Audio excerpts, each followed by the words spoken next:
Abrimos un nuevo espacio mano a mano. ¿Con quién vas a charlar hoy, Daniel?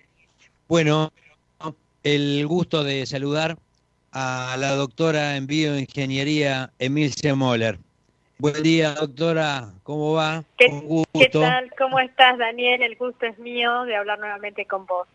Bueno, la nota convoca por esta decisión de Marea Editorial de editar el libro La larga noche de de los lápices. ¿Por dónde transita este libro, Emilce? Bueno, algunos me preguntan cuánto tardé en escribirlo y yo digo 60 años tardé en escribirlo, ¿no es cierto? Ujú. La verdad que nunca me había imaginado escribir un libro, no estaba entre lo previsto, siempre mucha transmisión oral, que vos sos testigo, ya que siempre me has dado el micrófono de una manera muy amable para hablar de los trágicos hechos sucedidos en nuestro pasado reciente, en particular como víctima de la Noche de los Lápices, pero siempre como transmisión oral. Pero yo le doy mucha importancia a lo escrito, ¿no es cierto? Lo que va quedando de generación en generación. Y empecé escribiendo unos relatos que iban a ser para mis hijos, muy motivado también por mis nietas, porque bueno, ahí veía todo lo que tenía que escribir todo lo que tenía que escribir y contar para que puedan entender todo lo que vivimos. Y a medida que, bueno, fui escribiendo, participé de un taller de letras con un profesor que es de Mar del Plata, Juan Carrá, un excelente escritor Un marplatense. colega. Sí, bueno, Juan fue quien me abrió las puertas de la escritura, porque yo no escribía, y quien más me dio el impulso, así que para él también un gran abrazo.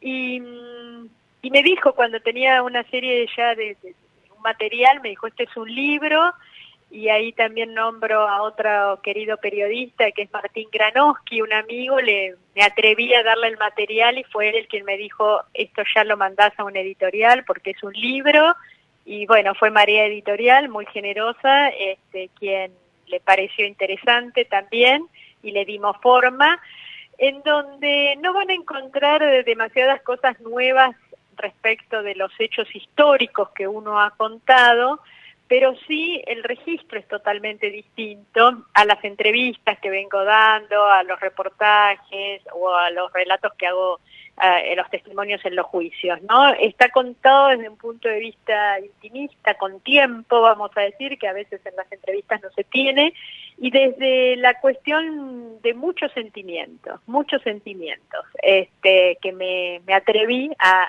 contarlo. Desde ese lugar E- está. En un mundo, no un país, en un mundo donde se niegan holocaustos, donde Exacto. pareciera que hay que revisar permanentemente la historia y hay cosas de la historia que lamentablemente todavía no salieron a la luz. Y me Exacto. parece tan importante esto en el sentido de la referencia histórica también, ¿no? Para que no se vuelva a repetir. Sí, yo en la introducción pongo, a veces siento que yo ya hablé tanto que no es necesario agregar nada y por momentos siento que falta decir tanto que, que me impulsó a escribir y digo, bueno, entre esos demasiados sale este libro. Que quede escrito y que quede como un registro y que quienes tengan, por ahí le faltan elementos para poder transmitir los hechos, tenga hasta ese valor pedagógico para las nuevas generaciones, porque en cada relato me fui dando cuenta que cada relato es alguna pregunta que me fueron haciendo a lo largo de estos años, desde cuestiones de mi biografía, desde cuestiones de la militancia, de cuestiones de la detención, políticas, y aparte voy y vengo entre el pasado y el presente todo el tiempo, ¿no? Porque ahí está lo más interesante, que es lo que vos decís, bueno, tratar de reconocer todo lo que nos ha pasado para resignificarlo en este presente, que no se va a dar de la misma manera, pero hay voces que realmente no tendrían que estar escuchándose ya, estas voces negacionistas, y sin embargo existen, y bueno, acá estamos con una voz en primera persona contando para que estos hechos, y sobre todo yo digo, para que se entienda por qué decimos que nunca más es nunca más, ¿no? Sí, y sobre todo si uno mira para atrás, porque es historia, pero es historia reciente, y dice, pero el boleto estudiantil ya está en La Plata. No está todavía en Mar del Plata por una cuestión de decisión política y que se profundice como corresponde, pero uno mira y dice, esto es de todos los días, y sin embargo, Es 44 años para cuatro. atrás, toda esta tragedia, por eso.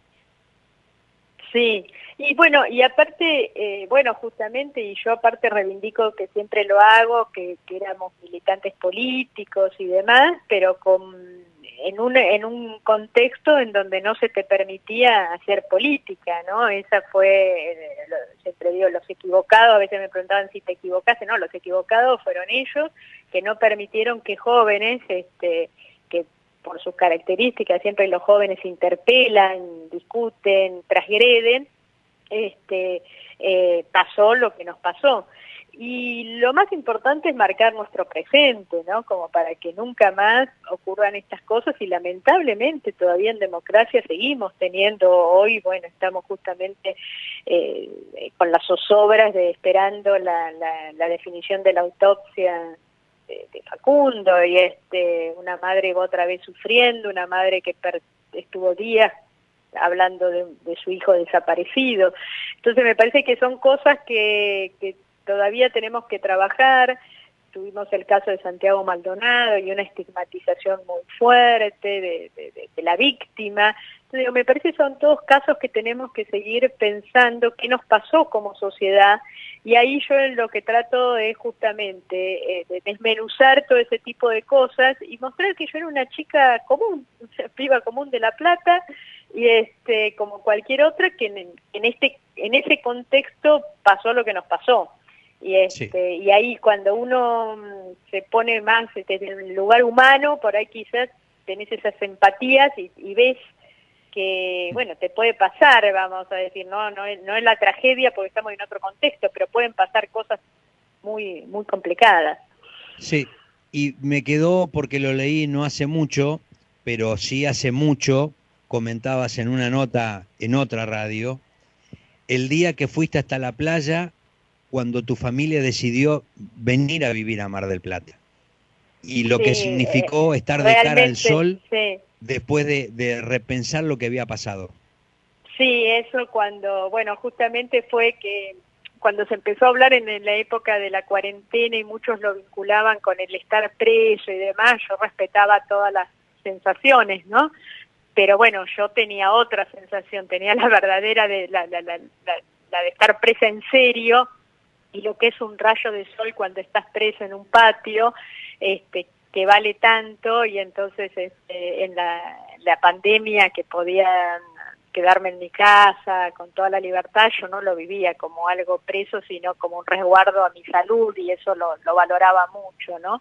Y porque esos rayitos de sol valen mucho, y después de la experiencia de estar presa, si bien uno vuelve al mar y demás, no es lo mismo, porque en ese momento yo había dejado casi más de 400 mujeres presas en Devoto, muchas amigas, muchas conocidas, entonces yo estaba mirando el mar, pero pensaba en ellas, es un sufrimiento permanente, ¿no?